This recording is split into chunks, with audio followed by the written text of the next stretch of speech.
Living a new life. Musings of the day, being a healer. What does healing actually mean? Aren't we all healing from something? I'm not sure I know anyone with any degree of consciousness who isn't dealing with something these days. You don't get through life unscathed. I was reading a post on social media this morning about being a healer, and it gave me pause.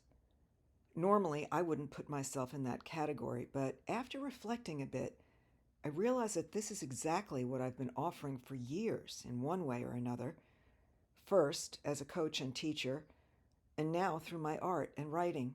Even the fabric creations I make have been created for that very purpose. It comes naturally to me to offer healing because it's what I've needed for myself all my life. Comfort, love, a sense of belonging and safety, healing from trauma.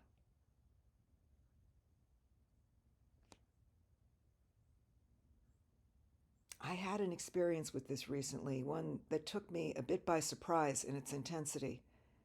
A very old wound that I believed had been healed and buried was scratched and reopened. The impact on my health, my well being, and my ability to function fully was so great that I'm still reeling from it. It took every last bit of my reserves to just get through the experience, and now I'm left completely drained. I bring this up because it showed me that healing is an ongoing process, not something that happens and you're done. It happens in layers. The surface layer sometimes seems the hardest to deal with because it's fresh and the wounds haven't scabbed over. But my experience lately has shown me that the deeper layers carry with them a level of pain that hits closer to the heart and soul.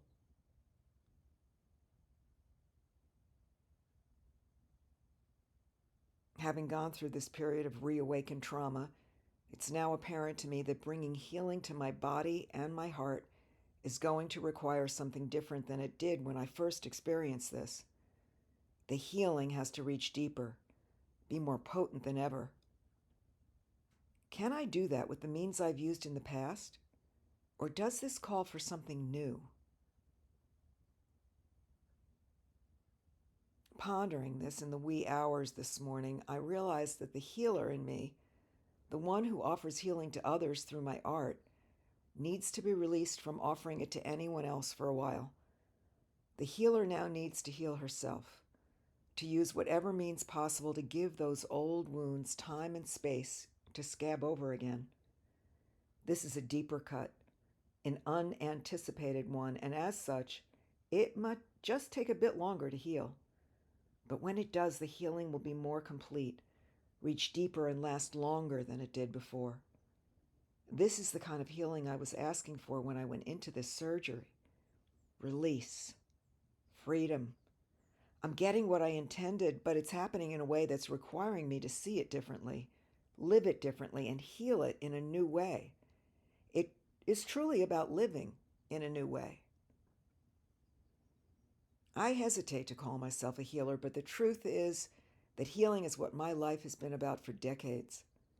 And one thing that has become clear to me in this process is that when I heal myself, the ripples of that touch others.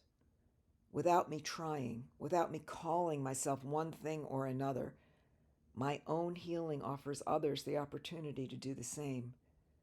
In that sense, perhaps we're all healers of some sort. We're all connected and affecting one another, whether we're aware of it or not. One word, one picture can be a healing balm to someone on the receiving end. You don't have to hang a shingle to bring healing to someone else. I might venture to say that to heal our world, all there is to do is heal ourselves and allow others the space to do the same.